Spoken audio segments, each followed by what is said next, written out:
Good evening. My name is Pedro Gabriel. I am a Portuguese medical oncologist and also a contributor for the Catholic website wherepeteris.com. Today, I would like to talk to you about Pope Francis's views on silence and about the spiritual insights we can gain from them. Now, all of us are called to spiritual warfare while we are sojourning this world. Many of us associate this warfare with something boisterous, with clangs of swords and heroic clamors against a charging enemy. However, we must bear in mind that noise is also a characteristic of the modern world, with its cacophony of TV ads and instantaneous reporting and incessant commenting on social media. This constant noise alienates us from contemplation, introspection, prayer, in other words, from silence. On the other hand, many of the saints who have written on spiritual warfare know that this fight is often fought in silence.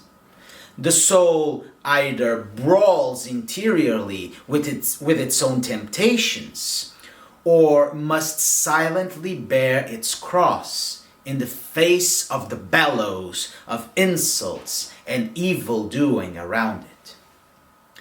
In this regard, I think we can learn a lot from one of the authors that has indeed written on the topic of silence and spiritual warfare. I'm talking about our current pontiff, Pope Francis. This should not surprise us at all, since Francis is known for his silence in the face of the criticisms he faces every day from certain sectors of the Church. This silence of the Holy Father has subtly but surely imposed itself on Catholic discourse in the last few years. Pope Francis's silence is louder than any words he could proclaim.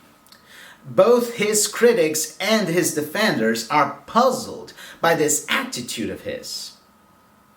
How has Francis come to the conclusion that this is an appropriate strategy? And the answer is from his life story. Even before he became a pope, and even before he became a bishop, he had to face serious criticisms that turned out to be nothing more than smoke. In the 1970s, Father Jorge Mario Bergoglio, future Pope Francis, was accused by left-wing Catholics of being a collaborationist with the Argentinian dictatorship. You might remember, these accusations also resurfaced very fleetingly at the time of his election as Pope Francis. At the time, as in today, Father Bergoglio's answer to these accusations was silence. After all, what good would it do to deny those charges to people who were utterly convinced of their truthfulness? Denial would not convince them. On the contrary, it could give credibility to those allegations and stoke the flames of gossip. But if Francis was innocent, then time would vindicate him eventually, for truth can't be hidden for long. And in fact, that's exactly what happened. Today, those accusations of collaborationism have been mostly disproven. Later on, in the 1990s, during one of his so-called desert periods, Father Bergoglio wrote an essay titled Silencio y Palabra. This is Spanish for silence and word. This essay is incredibly significant. First of all, because it sheds light into current events. On my end, I was blown away when I read these reflections because of how prescient they were.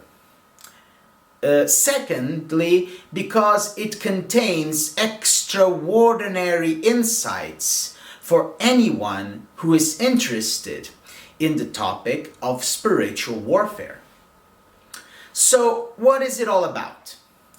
Silencio y Palabra focuses on what Bergoglio calls in Spanish the internas, that is, internal strife within religious orders.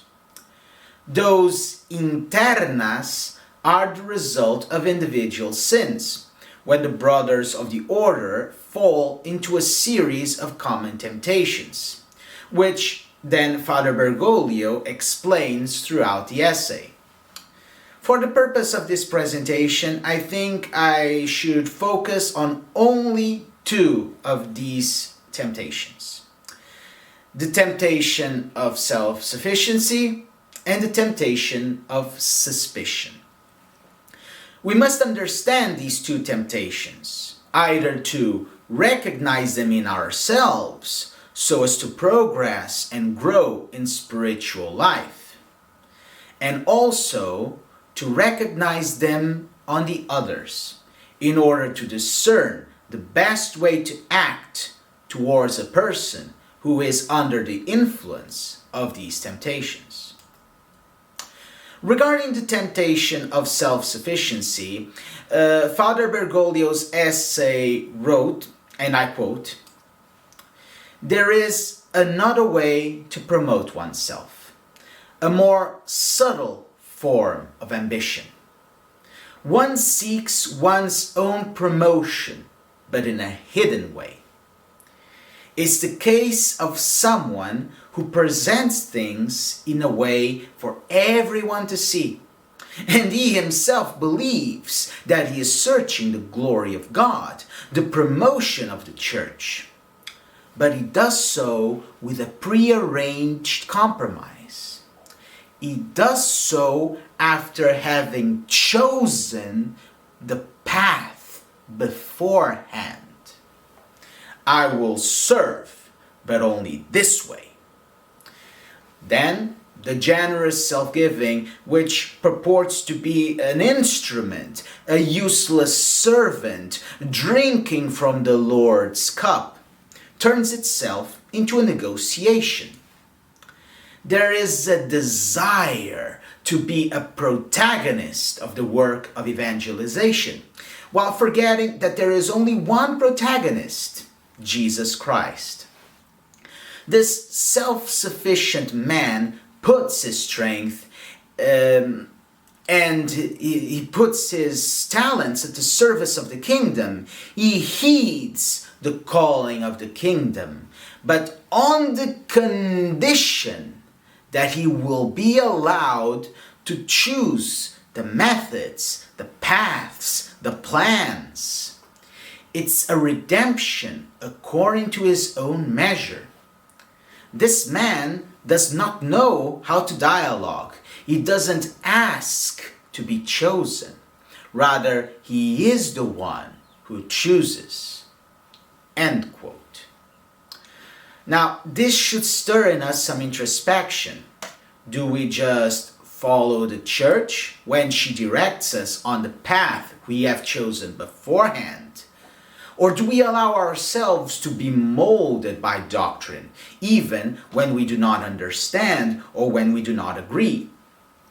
Bear in mind, this does not happen solely with the typical dissenters from liberal quarters. There are others who feel like they, and not the living magisterium, are the ones who should define what is doctrine or not, and what is tradition or not.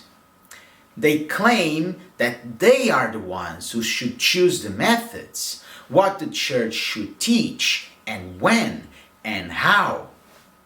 This is precisely the trap that Father Bergoglio warned us against. But the second temptation is even more striking. It is the temptation of suspicion. Again, I'll quote Bergoglio's essay.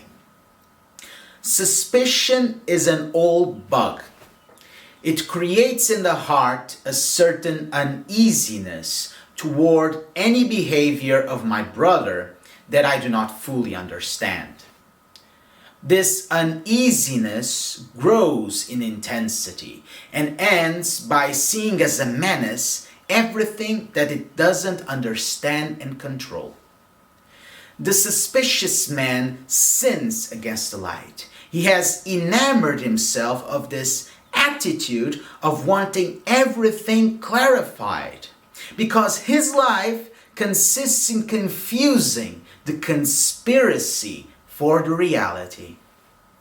There is always in the suspicious man an area that resists God's light, because if such light would come, you would not have suspicions any longer.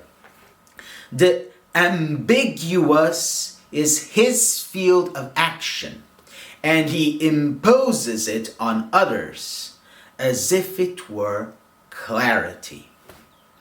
Suspicion is the clinging to an area of penumbra, feeding the man who has opted for the partiality of the internas over the totality of the institution as a body. End quote. Nowadays, we hear a lot about Francis and ambiguity and clarity.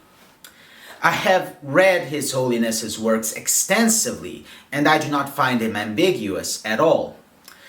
If anyone's genuinely confused about something Francis has taught, I can gladly share some resources. In fact, many of those resources have already been published in my website, wherepeteris.com. Yet, even if there are many who are genuinely confused, either because they don't understand Francis's teachings or because they have read much disinformation going around on social media, but it is also true that many people who say that Francis is ambiguous do not agree with his teachings to begin with, when they are taken as clear and at face value. By doing so, they are making what is clear ambiguous, and then impose this ambiguity as if it were clarity. They are falling into the second temptation. And this is important. When one falls into the twin temptations of self-sufficiency and suspicion, the bitter fruit is the internas, the division, the conflict within religious institutions. Because people under the influence of these temptations inevitably coalesce into different warring parties. Please bear in mind, this does not mean that partisans do this with ill will. As Bergoglio specifically says, they may actually be convinced that they are doing good work. Yet this idea that one is doing good is very dangerous. For if one feels he is doing a good work, it is very difficult to convince him otherwise. And this opens oneself to the possibility of being deceived, of thinking that he's doing good while he's not. And this deception can come than none other than the great deceiver, Lucifer. Please remember, what does the name Lucifer mean? It means, etymologically, literally, light bearer. The second epistle to the Corinthians teaches that Satan can disguise himself as an angel of light. Father Bergoglio warns us against this when he says, regarding the temptation of the angel of light, we must never forget that someone who is under the influence of such temptations feels like he is doing good, searching for something that he believes is actually good. He has clarity over that good. But it's a very bizarre clarity. It is strong. It imposes itself under its own light, so he can hardly conceive of a greater clarity than that. The soul in this state forces every new light issuing from the good spirit to be eclipsed by this false luminosity of the tempter. By going in the direction of the temptation's blinding light, man is hooked with this truth he clearly saw when he was tempted. Consequently, very hardly may clarifying things help. More than light, we must judge time. Please remember, this is one of the operative principles that Pope Francis explained in Evangelii Gaudium. Time is greater than space. In other words, allowing things to develop is more important than what we have at this moment, because God directs history. How can we apply this principle on this specific issue? Well, the light of the devil is strong, but is short-lived, as the flash of a camera, whereas God's light is gentle, humble. It doesn't impose itself, but it lasts longer. We must learn to wait, praying and asking for the Holy Spirit's intervention, while the time of the stronger but evil light passes. Since, as Father Bergoglio says, Lucifer's light, while bright, is ephemeral, then the only thing we can do is to wait for the truth to be revealed. Since people who are tempted have been blinded by Satan's flash, the only possible way for them to acknowledge the deceit therein is for the evil spirit to manifest itself. Otherwise, they, as blinded as they are, will never agree. But how do we induce this evil spirit to manifest himself so that the soul that is in the seat will recognize the evil that is tempting him?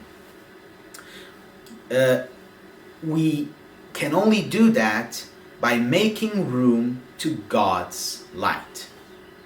And there is only one way to make room for God, though. And that way he has taught us already. Renunciation, kenosis. To be silent, to pray, and to humiliate oneself. It may also happen that silence is not an act of virtue, because it is not something that we want to do or that we have chosen to do. This can happen, for example, because of the accusations of the suspicious man, which can never be answered to his satisfaction. In this case, what can the person do? There's nothing that the accused can say that will satisfy the accuser. Everything that he says will be seen as a validation of the conspiratorial suspicions of the accuser. No debunking will ever be sufficient. In this situation, silence simply imposes itself. We do not have a choice. In those situations, any rebellion or relief one may search for is gagged by a visceral powerlessness, which may actually be a grace received without any merit on our part. The grace of silence. How does the Satan react to someone who remains silent in the face of conflict, either as a virtuous choice or as an imposition, Father Bergoglio once more explains, and I quote, "In moments of darkness and tribulation, when the tangles and knots cannot be untied, nor things clarified, then we must be silent. The meekness of silence will show us as even weaker than we are. And then the devil himself, emboldened, will come forth to the light and will show his true intentions, no longer disguised as an angel of light, but unmasked." End quote. So in both instances, the devil comes forth to attack the person who suffers in silence.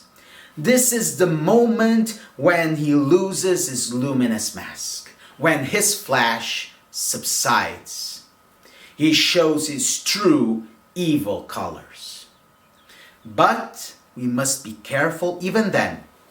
If we assume that this battle is meant to be won by our own merits and strengths, we again fall into the temptation of self-sufficiency. No, it is not incumbent upon mere man to fight this battle, because we mere mortals are no challenge for the devil. Rather, this battle is God's. What's expected of us is to resist in silence, to stand our ground, but with the same attitude as Jesus. When one gets in the way of God's war, one ends up badly hurt. In the silence of a situation of cross, all that is asked of us is to protect the wheat, not to occupy ourselves by plucking chaff. God wants to take his time, and our pretensions must accommodate to him. In moments of spiritual turbulence, when God wants to be the one who fights, our place is under the mantle of the Holy Mother of God. To help us achieve this, we have two good examples that Father Bergoglio asks us to emulate: Mary, as I said, and Jesus.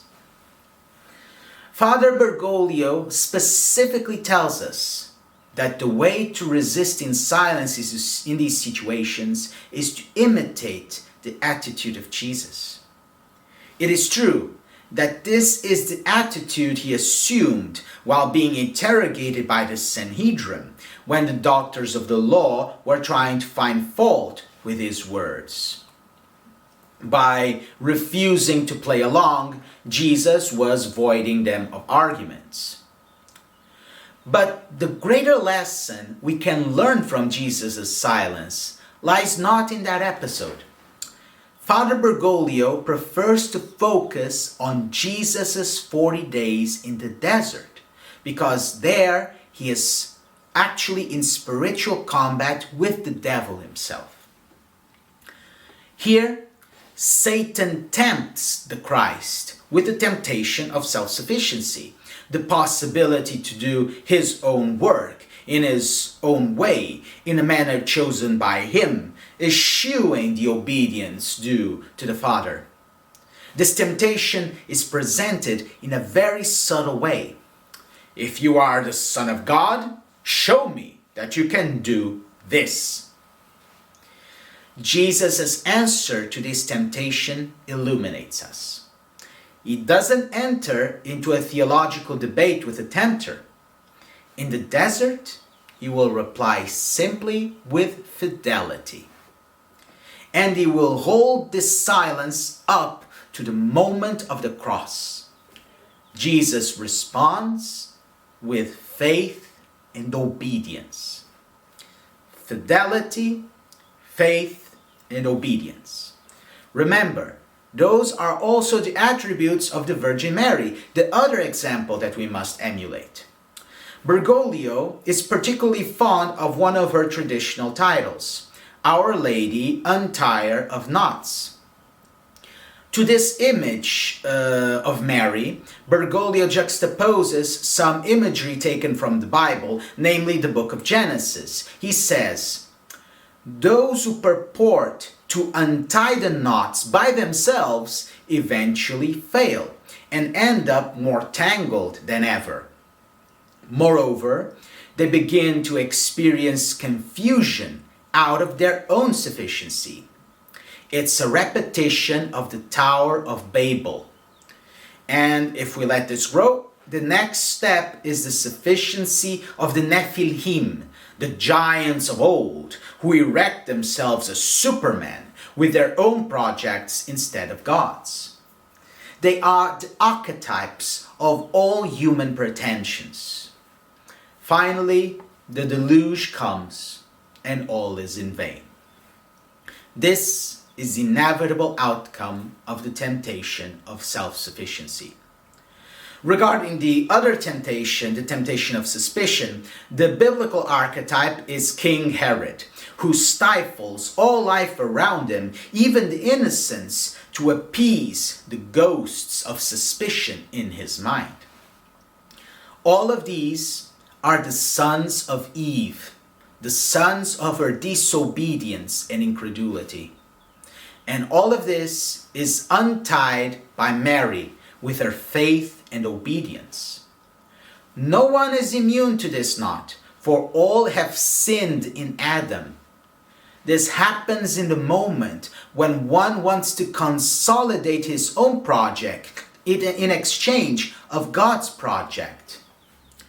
But the Gospels present Our Lady as keeping silence, meditating all things in her heart. Her greatest strength is her silence. The knot of Eve's disobedience was untied by Mary's obedience. What the Virgin Eve tied with her incredulity, the Virgin Mary untied with her faith. It is a bind tangled with the string of people's lives by these two things, disobedience and incredulity. And that is what Mary unties, and she does it with the hands of obedience and faith. The antidote to self-sufficiency is obedience. The antidote to suspicion is faith. And both Mary and Jesus teach us how to exert faith and obedience in order to be healed of these temptations. And this is what Pope Francis can teach us regarding holy silence. Now we can have a better understanding, a better grasp at why he acts the way he does regarding those who accuse him night and day. Now we can understand why he says, to the sectarian, after one or two admonitions, leave him be. Do not indulge in internas. And as he taught already as Pope Francis in a homily in Casa Santa Marta, express how you feel and then be quiet. Because the truth is humble. The truth is silence. The truth isn't noisy. It's not easy what Jesus did.